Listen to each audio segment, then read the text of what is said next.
Hello, everyone, and welcome to Police Off the Cuff, Real Crime Stories. I'm your host, retired NYPD Sergeant Bill Cannon, a 27-year veteran of the NYPD. So, everyone, happy Super Bowl Sunday if you're from other countries, if you're not in the USA.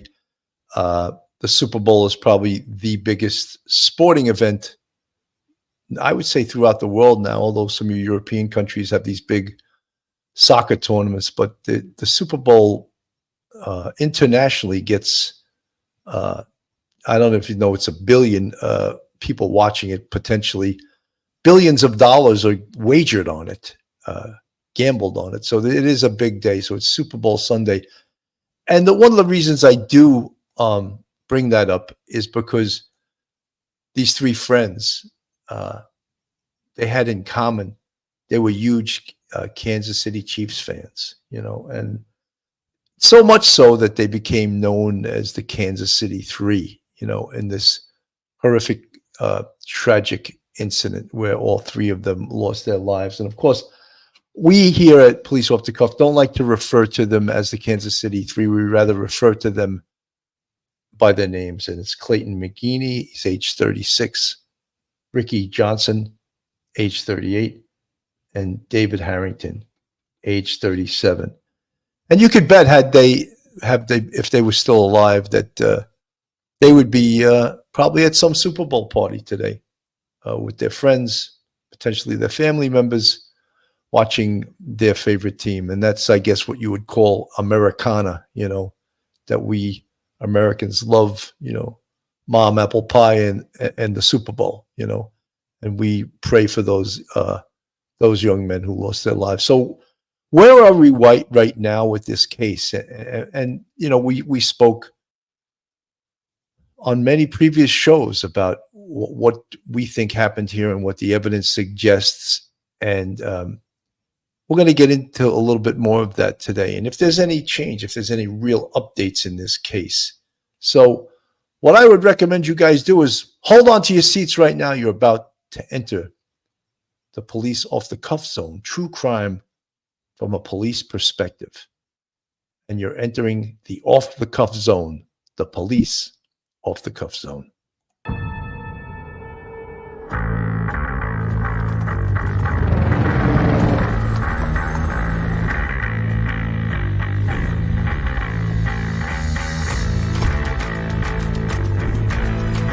There has to be some common sense.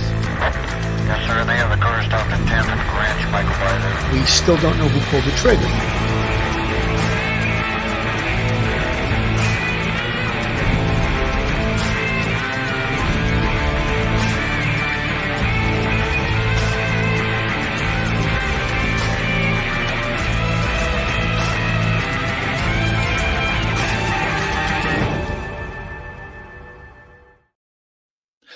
We're back. Joining me today is retired NYPD Sergeant, professor at Albertus Magnus College in Connecticut, law degree. Welcome to the show today, Professor Mike Geary. Mike, welcome to the show. Bill, thank you for having me on. Good afternoon, everybody. Mike, people, of course, are waiting for answers in this case. And some of the answers came back when the toxicology report was reported to the family members. And what it did say is toxicology results reveal several substances found in 3 Kansas City Chiefs fans that were discovered frozen to death. Illegal drugs reportedly were found in toxicology tests on the 3 Kansas City Chiefs fans who were found frozen to death outside a friend's home last month. Family members of David Harrington, Clayton McGeeney, and Ricky Johnson had been anxiously awaiting the results of the report to offer clues as to what happened to the 3 friends before they were discovered outside Jordan Willis' Kansas City rental home on January 9th. Drug use has been speculated as a contributing factor in the deaths. Willis checked himself into rehab for substance abuse after his 3 friends were found dead, according to his parents. Harrington, age 37, McGeeney, age 36, and Johnson, age 38, went to his home to watch the Kansas City Chiefs' final regular season game on January 7th. Their bodies were found 2 days later when McGeeney's worried fiance broke into Willis's property and saw one of them frozen in the yard. Sources told Fox 4 Kansas City that several substances were found in the men's systems. Jordan Willis, who was wearing underwear and holding a wine glass when the police arrived, told officers that he had no idea his friends were dead outside and claimed to have been asleep for nearly 2 days. Our fifth friend, Alex Wammer Lee, left the gathering at around 11 p.m. after the game while the 4 remaining men were watching Jeopardy, according to his attorney, Andrew Talgi. Experts told Fox News that alcohol or drugs could have caused the men to pass out in the snow and succumb to the 30-degree weather. Neighbors of the 2 men who arrived at the small party walked in with 2 30-packs of beer, according to the outlet. Warmer Lee allegedly texted other friends about drug use at Willis's house during the game, Fox reported. Kansas City police said in a statement that there have been no additional details of this case or reports revealed to any media, nor are there any plans to at this time. Both Kansas City Police Department detectives and the Platte County Prosecutor's Office have been in touch with the deceased men's families and remain in contact with them as the investigation unfolds. The final toxicology report we are all waiting for. This was, of course, a preliminary toxicology report. Harrington's father, John, declined to comment on the report when he reached the Post Thursday. This is the Kansas City Post. While families have received the toxicology report, they are still awaiting autopsy results from the medical examiner's office. Those results could take several more weeks, the medical examiner reported to Fox Kansas City. Kansas City police have emphasized that the case is not being investigated as a homicide and no foul play is suspected. However, some of the deceased men's family members believe Willis played a role in their deaths. Harrington's mother and father are both convinced that Jordan Willis played a part in the death, John Harrington said last week. So, even though they say that there is no homicidal intent, this isn't being investigated as a death investigation. That switch could be flipped in a second's notice, and that really is up to the investigators as well as the district attorney's office. Your thoughts, Mike?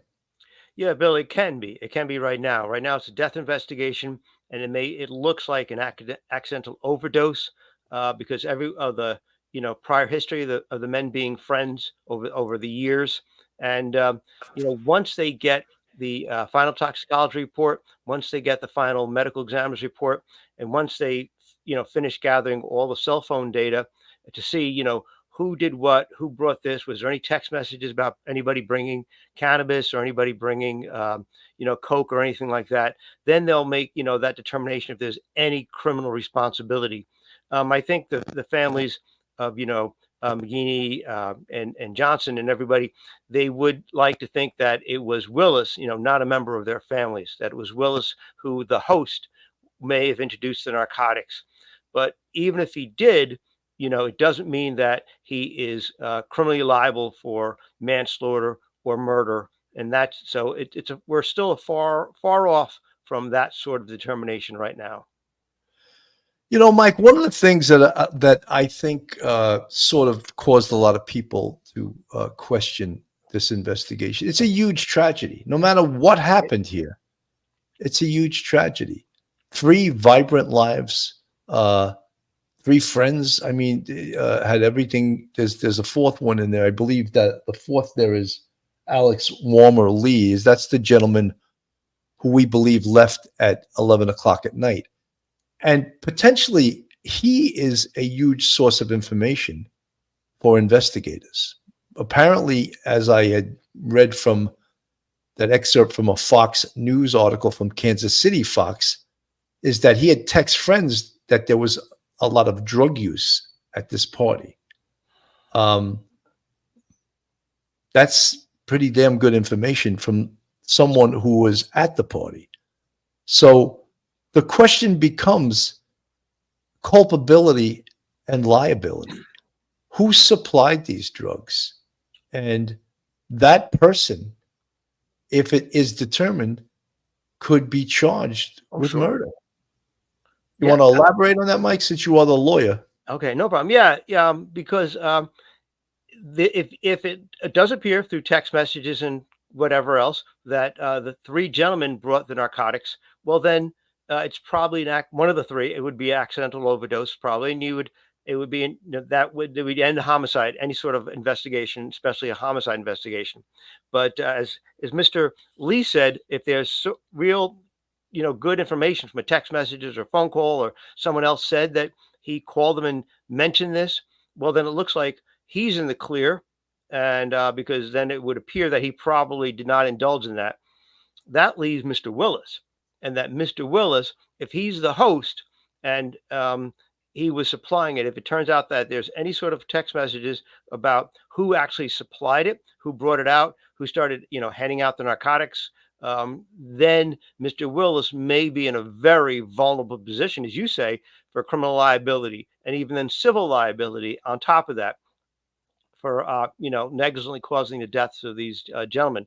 However, you still have to look at that all the text messages, and the chronology. When did this happen? When was this text message made? Who responded? Kind of figure out where the moves are made in a chronological order.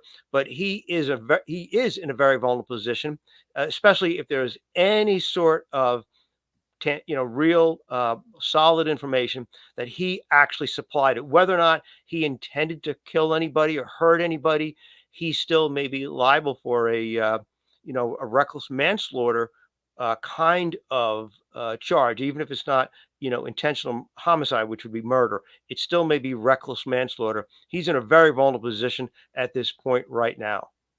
Mike, one of the things I wanted to ask was, what if one of them, let's say, for argument's sake, Jordan Willis, because he's obviously still alive, Mm-hmm. What if he bought the narcotics off the street and just shared it with his friends? Does that also make him liable, or does it make the person who supplied the drugs, i.e. the dealer, liable for this? Who would be liable in this case? That's very difficult for a question, especially for a prosecutor, because it's one thing. It's what you know as a prosecutor, and you've been there with you and Phil. You may know and believe in your heart that someone is guilty of a crime, but the prosecutor actually has to prove it in a court of law. So it's not what you know, it's what you can prove. And so if you have information that Willis has been buying narcotics and probably this batch was bought off the street, well then you got to look to say, okay, well, we're going out further in the chain of causation. Is that person cutting narcotics with some sort of not just baby powder and all kinds of crap that they flour and all kinds of junk that they cut coke with? If he's doing anything else, then maybe yes, you could say some criminal responsibility lies with that person. But that's not always easy to prove. But it's possible, yes, that third party who may have manufactured the drugs and then that was sold to Willis, that you may want to go there, especially if that person, if there's any sort of proof that they actually were cutting it with stuff other than what you normally would cut it with. And then it would be up to them to prove that they didn't know the substance that they were using had fentanyl in it, or was ground up fentanyl or whatever, but it's very difficult to prove these kind of cases. These are not easy cases to prove, even though the set of facts and circumstances surrounding these three men's deaths are fairly, straightforward. It's very difficult to prove criminal liability in this case, especially when you're looking outside that group and going into a third party. Mike, many have reported that charges are imminent in this case. However, That's not coming from the district attorney's office. That's not coming from the police department. And as you just discussed there, very difficult to prove criminal liability in this case. And what Jordan Willis did also, let's face it, when the police first came to the location, actually it was the fiance of one of the victims came to the location. She actually had to break into the house. He was allegedly unconscious and slept for 2 days, which we have agreed is not so unusual in a drug and alcohol induced stupor. Right. Many people find that to be outrageous. But early on, I think the language that the police used was bad language. They said there was no foul play. If you find 3 dead bodies in your yard, something's foul there, and I'm not saying that maybe they should have said, we don't see any criminal liability as of yet, but foul play. There's 3 middle-aged men in their middle 30s, dead in the yard, frozen to death, and apparently had been there for almost 2 days. Right. And for the police in their investigation, I would have loved to have known. And part of one of the most important things in any investigation is the response to the scene. The response to the scene. And many of the things in response to the scene entail many investigative checks. One of them is who called you to that scene. And in this instance, it was the fiance of one of the victims, who was the first one to observe the backyard. One of the gentlemen sitting in a chair, and she just had saw him at first. Just observed this male sitting in a chair, dead, and apparently frozen to death. And not until the police got there did they discover the other 2 bodies. Right away, I mean, if I'm on that scene, that's a crime scene. Oh, yeah. That is 100% a crime scene. It's not a investigate DOA scene. It's a crime scene. Because how did these 3 healthy men wind up dead? And so, of course, every investigative technique in your briefcase should be put to bear in this case. And of course, we talk about investigation being part art and part science. And the art of this case, of course, canvassing that block, talking to people that saw things, and there were people that did see things. One of the things that was in the article, that Post article, believe it or not, is someone saw them walk in with 230 packs of beer. And I mean, not that that's a smoking gun, but it's telling this was a big party. This was going to be a big party, and people had observed things. And now this fiance of one of the victims goes there because she can't get a hold of her fiance for 2 days. And this was the last location she knew that he had gone to. And then she goes into the yard and she sees a body in a chair, frozen to death. Yeah, that to me screams potentially of some foul play. And right away, it's easy for us to say, oh, how did they determine right away this was not a crime? Well, you can't always jump to that right away, but I just want to let our listeners know that you can call it right now not a homicide investigation, and you can flip the switch on a dime and make it a homicide investigation based on you finding, the investigators discovering criminality and someone to charge in this case. But right now, that does not exist.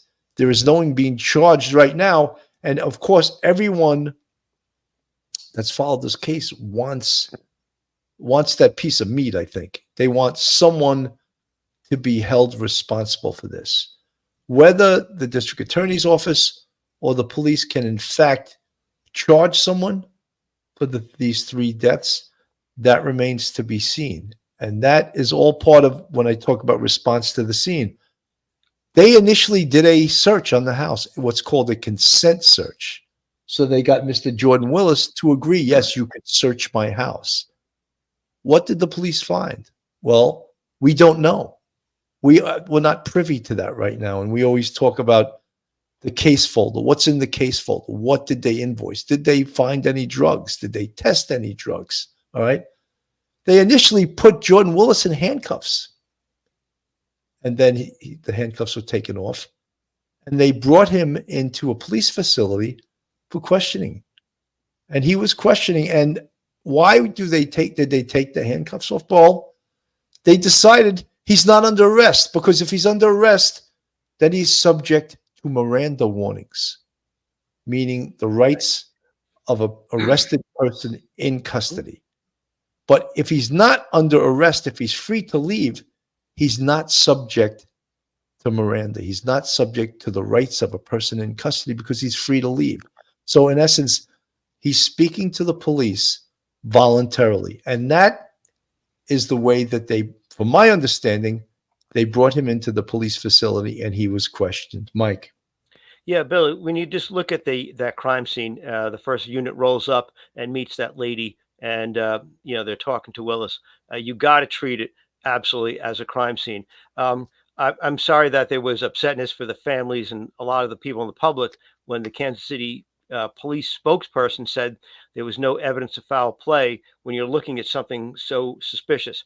I think really what they meant was there was no view when they first viewed the bodies up close to the preliminary look. There was no evidence of, facial trauma, bullet wounds, knife wounds, and things like that. So therefore, they didn't want, that. So they classified it in police parlance as no foul play. Although the public was like, well, what are you talking about? There has to be foul play, because that doesn't make sense that 3 people would be dead in a yard and that no foul play occurred. And I'm thinking, as you're talking about this, the liability of Jordan, of Mr. Willis,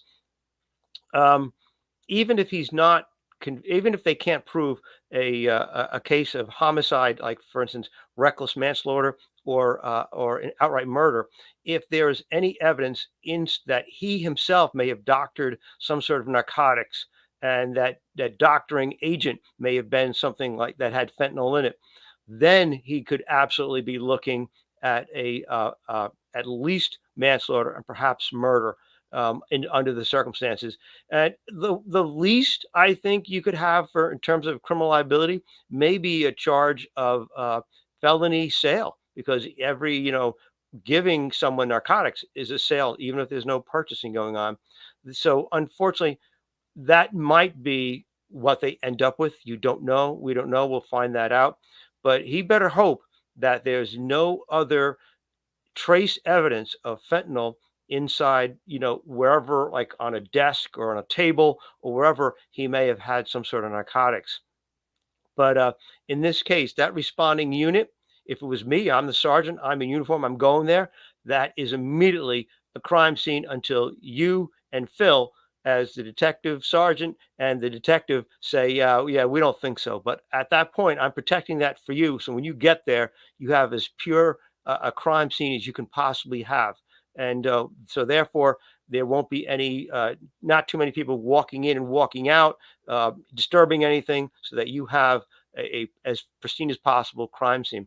But this is absolutely a suspicious case. There's no doubt about it.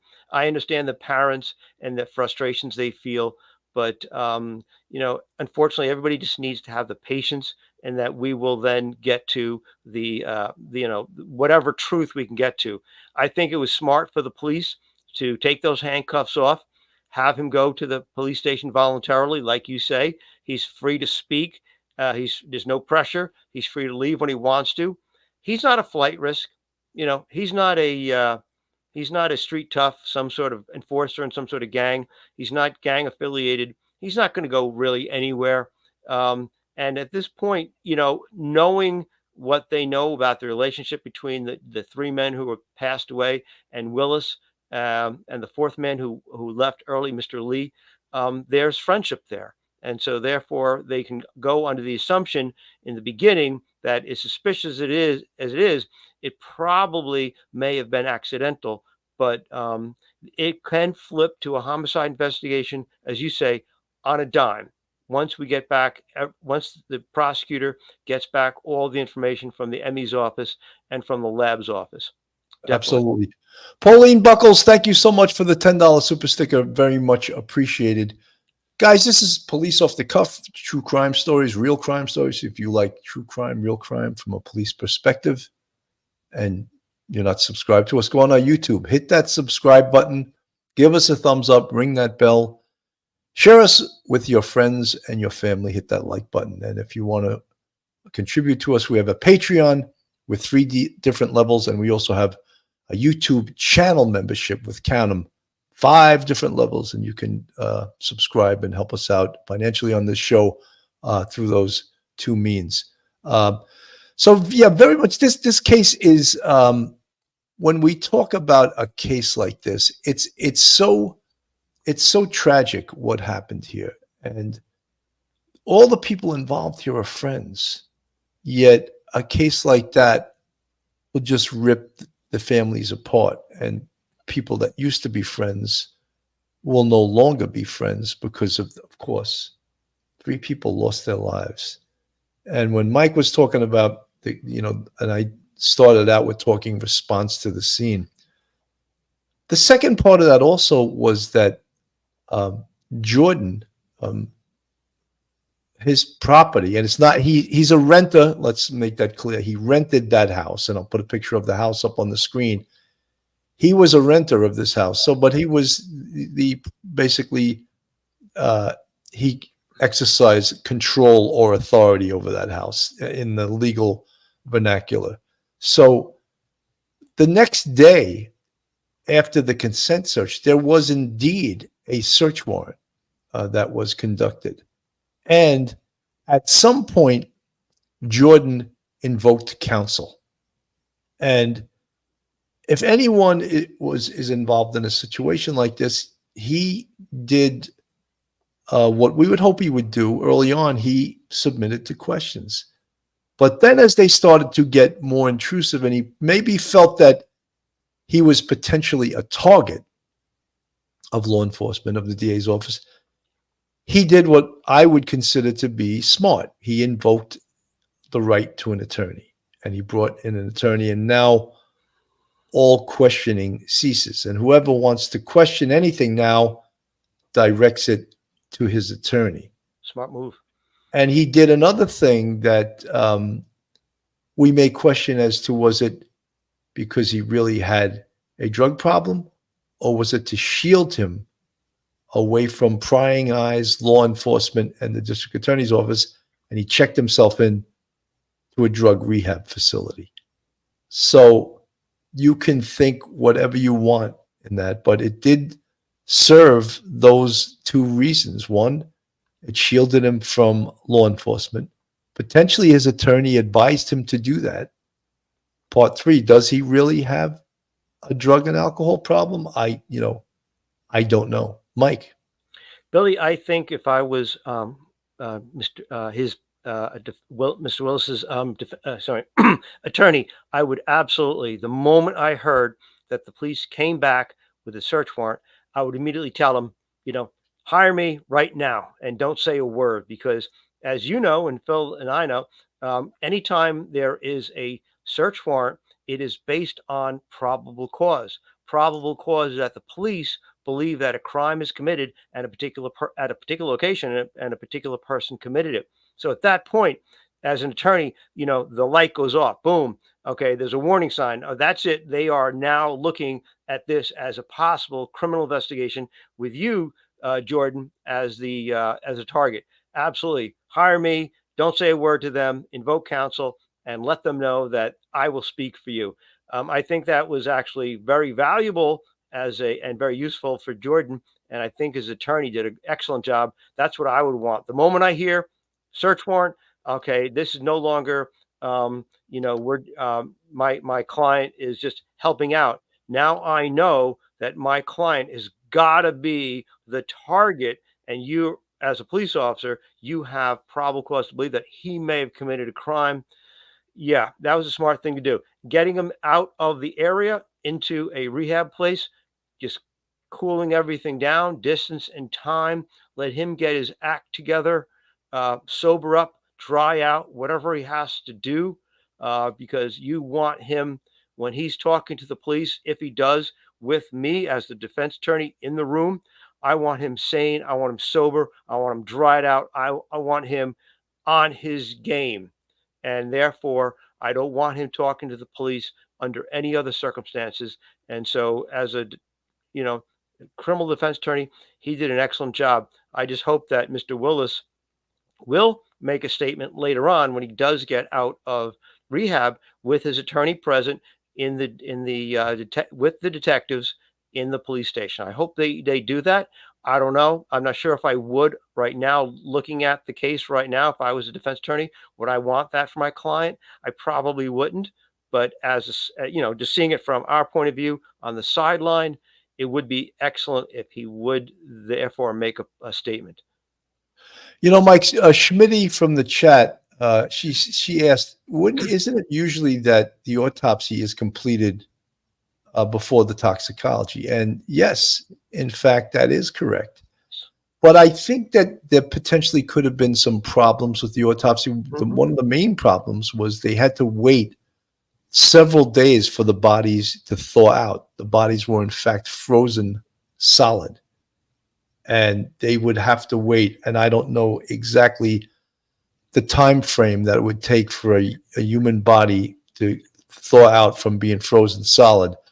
That definitely would have put the autopsy, would have forestalled it for a while. It would have been stalled because they had to wait for those reasons. The other things, were they potentially marrying the toxicology with the autopsy?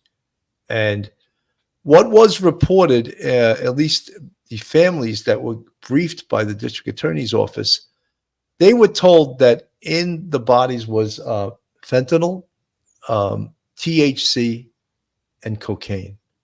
Now, the amount of fentanyl was apparently 3 times higher than the lethal limit, and that's lethal, lethal, the amount necessary that can kill you.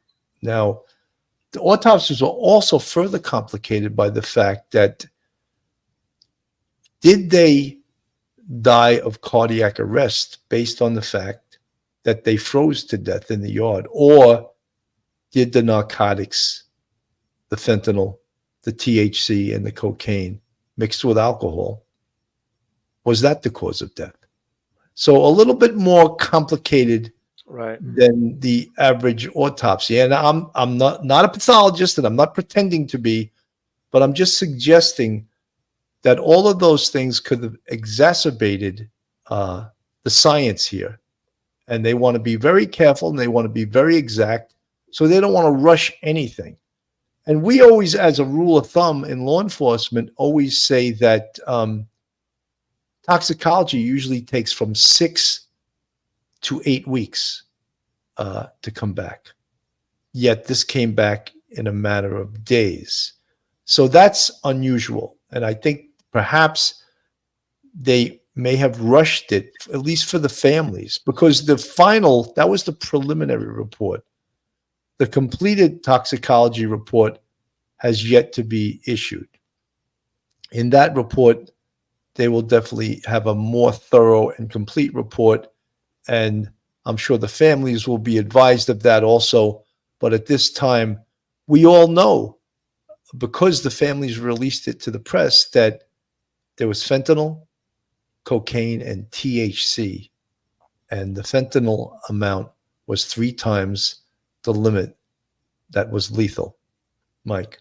Yeah, Billy, in this case, because they were there without signs of like a stab wounds, blunt force trauma to the body, stab wounds, things like that, it makes it much more difficult. If you have a body that's been shot twice, someone's been stabbed, it looks like they've been smashed in the head, it'll be a lot easier probably, and you could do a lot faster to figure out what's the cause of death.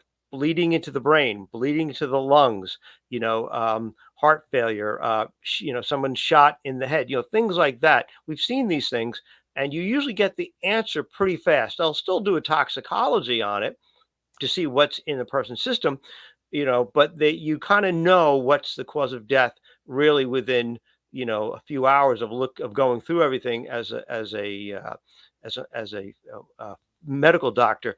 But yeah, this, because there's none of that outward signs of trauma, they don't know if, as you say, were they killed by the effects of cocaine. And we've seen people with cocaine psychosis running around, sweating. It can actually cause a heart attack. Absolutely, we've had that out on the street, just cocaine without anything else. So we're not sure if they actually died of a heart attack and then fell down and then they froze to death, or did they fall asleep and succumbed to the hypothermia, which stressed their heart, which caused them to die. So the medical examiner's office, they want to be as absolutely accurate as they possibly can. So you're right. They marry what they see with what they, on the table when they're examining the bodies, with what they get from the toxicology report, and marry it and bring it together and say, okay, this is pretty much in our expertise, this is the most likely cause of death. This is a likely scenario. Absolutely. Cheryl Locke, it's a good question you just asked. Do you think law enforcement will make a public statement when all the studies are done, or just tell the families? I think that they will just tell the families, and they will disseminate the information through the press. They will let the press know what the results are. The press will put it out there as they're dying, of course, to report new findings in this case that we're all waiting for. However, the police department and the district attorney's office have no duty to report that to the public. The duty, of course, is probably the press's duty, and their duty is to report it to the families. And then, of course, the press will disseminate the information as they get it from the police department. Drugs on his own, he took them to get high. So Right. I think there's more to the story. The families of 3 Kansas City Chiefs fans found dead outside of their friend's house are desperately searching for answers after reports that the men had cocaine and fentanyl in their systems. Will someone be charged in their deaths? I'm Anjanette Levy. It's Wednesday, and this is Crime Fix. It's been nearly a month since David Harrington, Ricky Johnson, and Clayton McGeeney were found dead in the backyard of the home of their friend, Jordan Willis. The longtime friends have been partying, watching a Kansas City Chiefs game, when something went terribly wrong. Friends and family became concerned when they couldn't reach the 3. They were found apparently frozen in the backyard, one of them sitting upright in a chair. Jordan Willis, the homeowner, who is a prominent HIV researcher, answered the door for police, apparently claiming he'd been asleep for 2 days and didn't know his friends were in the backyard. The circumstances surrounding the deaths raised a lot of questions, but Kansas City police said from the get-go this was not a homicide investigation. Then last week, distraught family members told News Nation they were briefed on toxicology results that showed the 3 men had fentanyl and cocaine in their bloodstreams. Here's David Harrington's mom on Cuomo. He didn't take that to die. Something happened between either that was given to him. It just means that there's more to the story. There's more to it than just that. So how did Jordan Willis, the man who rented that home, survive if he took the drugs? He reportedly claimed he had been asleep for 2 days. David wasn't a drug addict.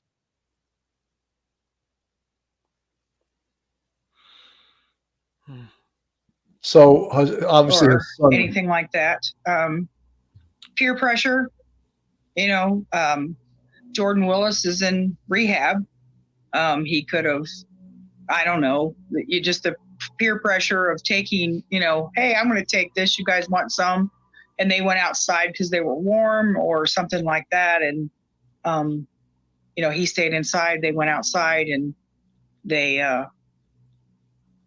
passed out outside, maybe. I mean, it's very But consistent with fentanyl, right? I mean, what fentanyl does Right. is it slows down your breathing so much that you can very easily pass out and be unaware of the cold. Right, exactly. And then some of those drugs warm your body up, and you don't feel cold as quickly, and you can succumb to hypothermia pretty quick. So there are still a lot of questions. You heard David Harrington's mother say Jordan Willis is now in rehab. I reached out to Willis's lawyer and he has not returned my call. We also don't know where the men got the drugs, who provided them, and Kansas City police aren't talking. They will only say this is an ongoing death investigation and they are working with the Platte County Prosecutor's Office and will turn over their findings to them once the investigation is complete. So could the person who provided the drugs, if that is determined to be the ultimate cause of death, face criminal charges? Derek? Well, Mike, that's the whole question here. Yeah. Could the person that supplied the drugs, and it would seem that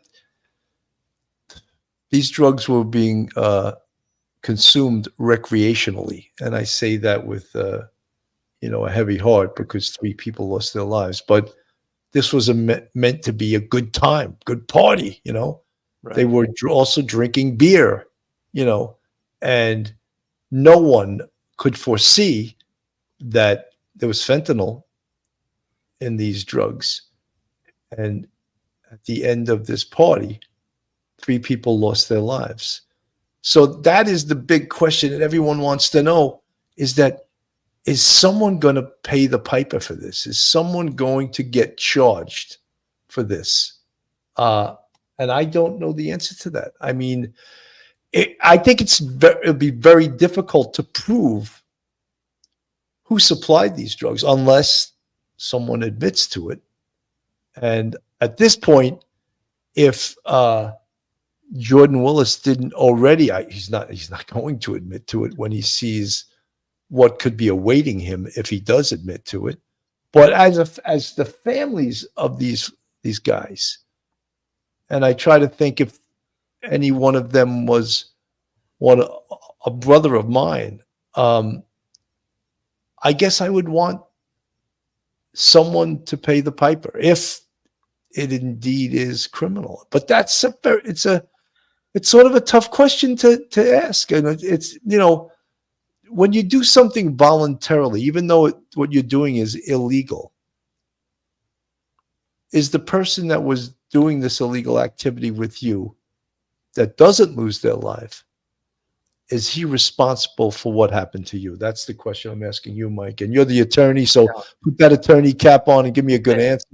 If Jordan Willis knew, and as a chemist, he is a chemist, I think everybody, a chemist, everybody knows the dangers of using cocaine.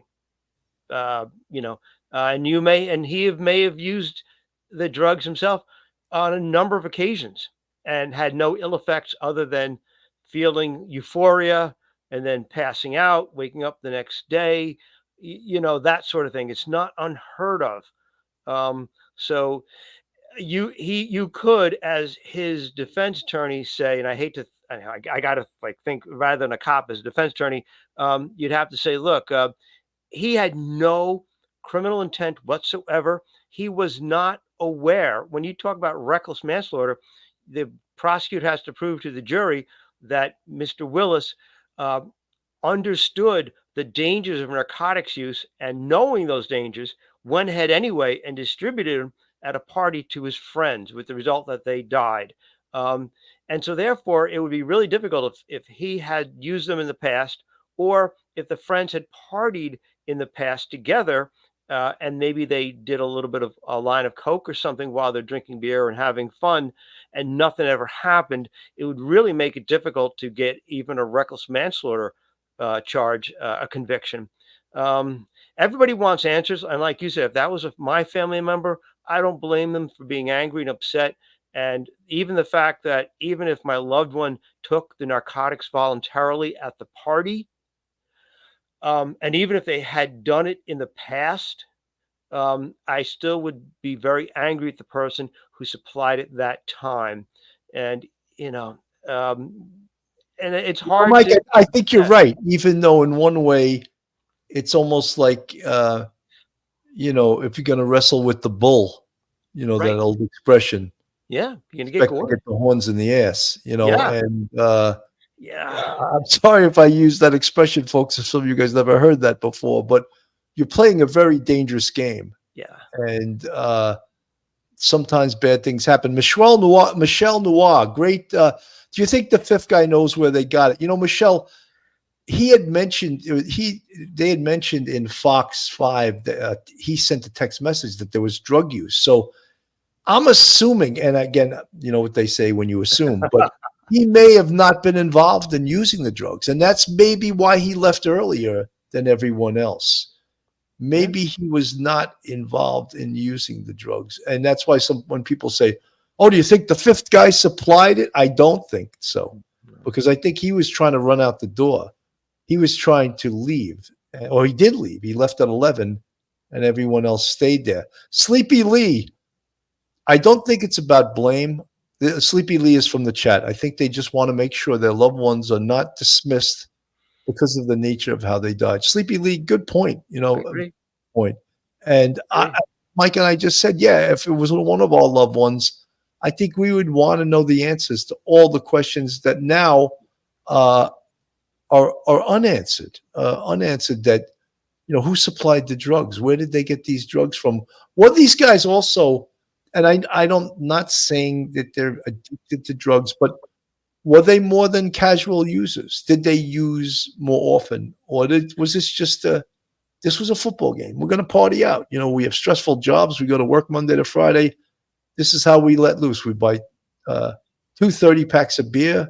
We'll watch. And I'm not saying we all have done that. You know, we all have gone to football parties and drank beer and ate chicken wings and whatever, depending on what part of the country. Maybe you have in quiche. I don't know. But, you know, you eat chicken wings, you eat all kinds of comfort food, meatballs, meatball heroes, all kinds of things that make you fat that we love to eat at football parties. But this was a party where alcohol and drugs were being used liberally. And no one expected anyone to die. And we all are shocked by this in a way, because this is Americana, you know. This is how we spend our time. This is how we enjoy things. And no one's supposed to lose their lives. And it did happen on this occasion. Mike. Yeah, Bill. It's a tragedy all around for everybody. And it's may at the very end of it all, weeks from now, whenever it's all done with the toxicology and then they talk to the medical examiner, it may just be that it's a death investigation and that they label everything as an accidental overdose. And we have to be prepared for that, because that's what may happen. And can I just answer one question from the chat? Sure. Okay. I think Miss Serino asked whether or not if we thought the results would be different if it was a warmer evening, a warmer night. I think probably not. I think because of the level of fentanyl in their system, that they probably would have passed away no matter what the conditions were. That's just from my point of view. Again, I'm not a toxicologist, but from just knowing what I know about from seeing people with cocaine issues, I don't think that it may have just been, even if it was the summertime, they may have passed away anyway, no matter what. Absolutely. Carly, look up Pablo Lugo, Lockport, New York. He's serving 15 years for selling drugs and the person dying. He was charged by the U.S. Attorney's Office. They are charging people. Carly, I don't doubt that. But I think that is more of someone that is in the business of selling drugs, and someone dies as a result, maybe of what they're cutting their drugs with. In this instance, fentanyl was used to cut the drugs. Whereas, and that could be also argued if Jordan, who is people are saying is a chemist, if he made these drugs, then boom, absolutely they will charge him. But right now, we don't know that for a fact. That's conjecture, that's rumor, that's people saying that don't know. We'll see where this investigation leads. Could Jordan have made these drugs and cut them with fentanyl? Certainly hope not, but could it have happened? Yeah, 3 times the amount of fentanyl. And another thing, and I don't know a lot about the chemistry of drugs, but apparently fentanyl, the amount of fentanyl that would kill Mike might not kill me, right? Or vice versa. You know, the amount that would kill me might not kill Phil, you know? And so who's to say what amount is a lethal dosage. And all we heard when it was reported by the ME's office, or whoever did the toxicology report, was that they had 3 times the lethal, that's lethal, the lethal amount necessary to kill somebody. Mike? Yeah, Bill. It's like alcohol. Someone may take 2 drinks, and that may affect them to the point where, especially if they're a smaller person, may affect them where their blood alcohol level is above, DWI level. Where somebody who's 6'5" and 225 pounds, like the size of an NFL linebacker, the same number of drinks they're not going to register the same level of blood alcohol level as someone who's petite. So yeah, unfortunately, someone may just I've seen pictures and commentators talking about the level of fentanyl that could kill. You could put on the end of a pencil, just a little bit, pouring it on the end of a pencil, and that could kill. And that is that's very scary stuff. And it is a substance that we've had to deal with in this country, and it's part of commonly used, unfortunately, not just sparingly used, it's commonly used. When I was working in the Bronx and Manhattan, you'd see all kinds of stuff used to cut cocaine. And we talked about this before the show. Flour, sugar, dry baby formula, anything, instant carnation, instant milk, the powder, all kinds of junk, talcum powder, baby powder, all kinds of stuff. But now for some reason, the fentanyl is out there in such a quantity that they're using that rather than the other awful stuff. Bad enough, but you can get it off of the shelf in a supermarket, and that's just ripping through the population. And that is unfortunately totally unintended here, 99% sure. And they paid with their lives, but we don't know what each individual, what the average would be for them, how much fentanyl would have killed them, because they must have had an awful lot, unfortunately, because these were big, robust guys. These weren't small, petite guys.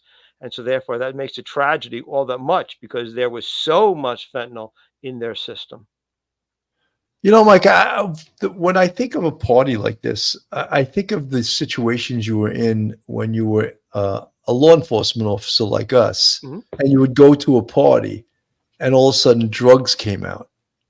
You got to go. Yeah. And 2 reasons we would have to go. One, it makes you feel very uncomfortable. B, you didn't want to be exposed to that, and possibly to an area high or something, have Mm-hmm. them get into your system. And because we were subject to random drug tests, and you could lose your job over that. So that was like a situation when we were in law enforcement. It made us very, very uncomfortable. And when drugs did come out, whether it be marijuana, and you don't know what was in that marijuana, or someone started doing lines of coke, that was time for me to go. And like, as you said, Mike, it was time to get out of that party. And people would say, "Oh, you're being square." No, we weren't being square. Right. We're just protecting ourselves and the job. Imagine that you were a law enforcement officer at a party like this and something like this happened. How do you explain that you were there? How do you explain that you didn't intervene in some way, right? All of a sudden you're responsible for other adults' activities, even though you can't control another adult. But like you said, drugs are out. I'm out. I'm out of here, Yeah, it has to be. I mean, these are friends. And so, but if one of them was in law enforcement, or you're there among those 5 guys all together, and they start talking about cocaine, you have to, or even marijuana, you have to excuse yourself from that party, because you can't be a part of it. Now, if you see the cocaine come out, and as a law enforcement officer, you may know that the giving of narcotics, like a controlled substance like cocaine, may be a felony right off the bat. You're off duty. You got to leave. What are you going to do? Call the narcotics division and say you actually witnessed a narcotics transaction in front of you off duty, and have to explain that? It puts you in a totally no-win situation. But I think every law enforcement officer has probably been in that situation where you're at a party and the narcotics come out. you gotta just walk away as fast as you possibly can. I myself did it, and you just walk away as fast as you possibly can. I got to go. Bye. Go out the door. Yeah. That's No, it. Mike, I did the same Yeah. thing. Yeah. Folks, if you're looking for a great attorney in the New York metropolitan area, then Joe Murray is your man.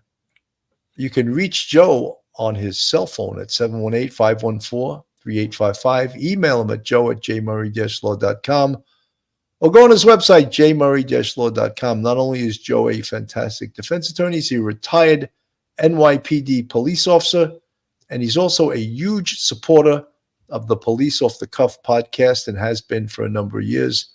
There's a picture of Joe if you want to know what your potential attorney could look like. That's Joe Murray, a great attorney and a huge supporter of the Police Off the Cuff podcast. I wanted to ask people in the chat, obviously this case the investigation has not been completed yet. I want to know, how important is it that someone be held accountable for this if they can establish probable cause that someone provided these tainted drugs which resulted in the deaths of 3 innocent people? If you think that's super, super important, put a 1 in the chat. If you think that these guys died because they made a bad decision and they're masters of their own destiny, and this decision is what caused their death, not the fact that someone should be held responsible. Well, if you think that part 2, put a 2 in the chat. I'm just curious to know, because I know Mike and I discussed that if this was someone in our family, we would absolutely want to get to the bottom of this and to know what occurred here and hold someone responsible. Because even though, I guess, Mike, in the law vernacular, it would be called strict liability, right? Right. Would that be accurate? You would Yeah, say this is strict liability, whether everyone here was partying and partaking in the same drugs. I want to strictly hold someone liable to what occurred here, and the outcome to this was horrific. So I want to hold someone accountable for this, and that's, I think I would want that. I think, Mike. Yeah, I think so too. And for just to make sure that people in the audience know, crime, 99% of all crime has 2 parts: a mental state, like the intent, and then the action, the actus reus. As what Bill's referring to is strict liability crimes, where it doesn't matter what you were thinking.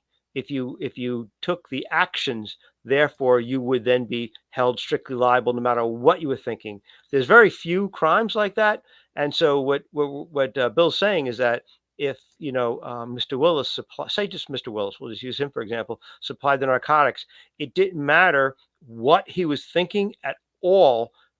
If he gave the narcotics to them and offered it to them, that would be, could be, if you're going to hold him liable under those circumstances, it'd be holding him strictly liable. So, because therefore, if he took the actions of making the narcotics available at his party, it didn't matter whether he loved everybody, he hated everybody. It didn't matter what he was thinking. He's going to be held strictly liable because the mental state wouldn't matter.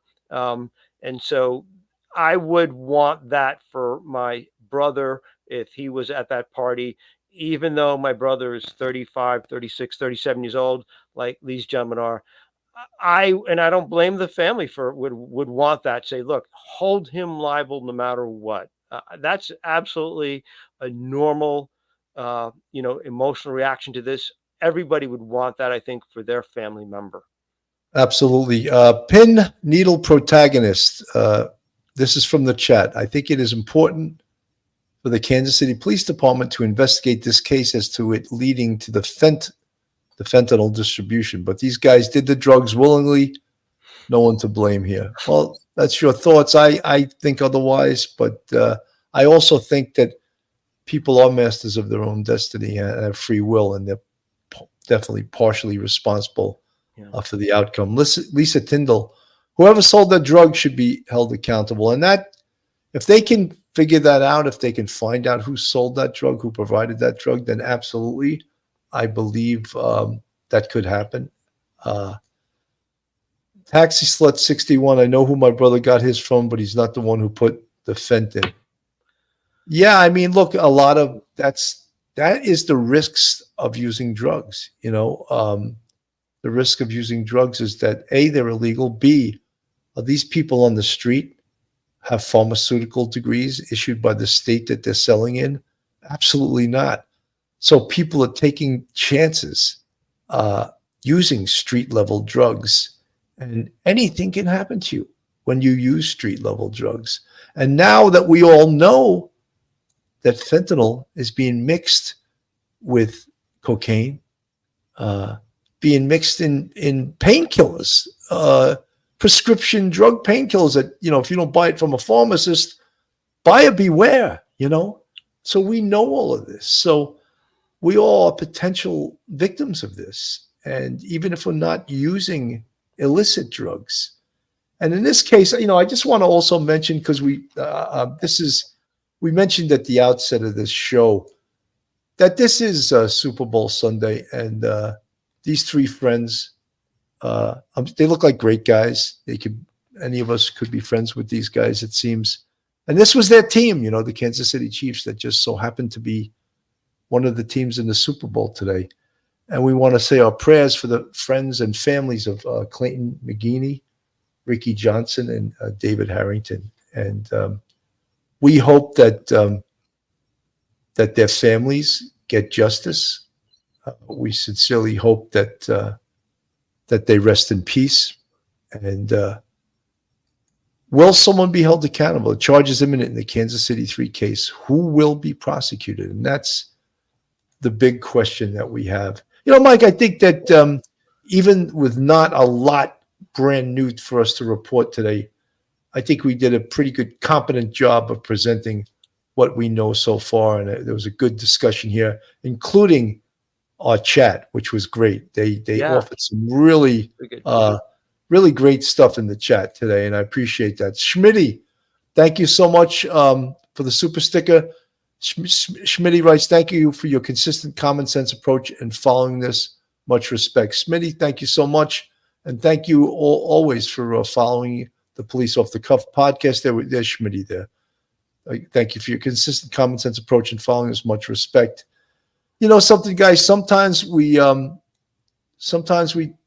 do things, we take cases, and people disagree with our position, but that's fine. I'm not going to back off in taking a position and using my knowledge, my education, my experience to report what I feel. And even if it goes against many people in the chat, I'm still going to do what I think is right.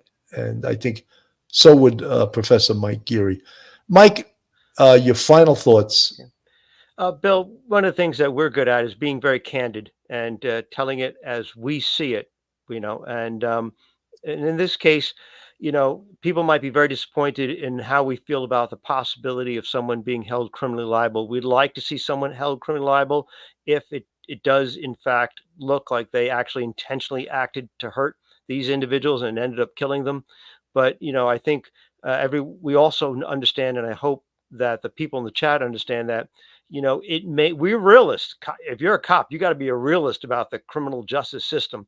And we're realists. And if we know that it's possible that when all is said and done with this case, that maybe you have a charge for felony sale of narcotic and that's it, or maybe you have no charges whatsoever. And I think we should all be prepared for that instance, no matter that possible instance, no matter how passionately we feel about this.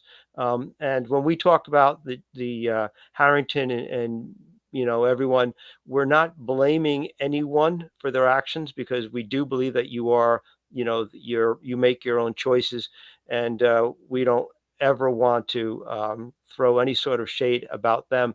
But we have to be realistic about what was the dynamics going on that evening. So I hope everyone really understands our point of view and what we're saying, even if you don't agree with it.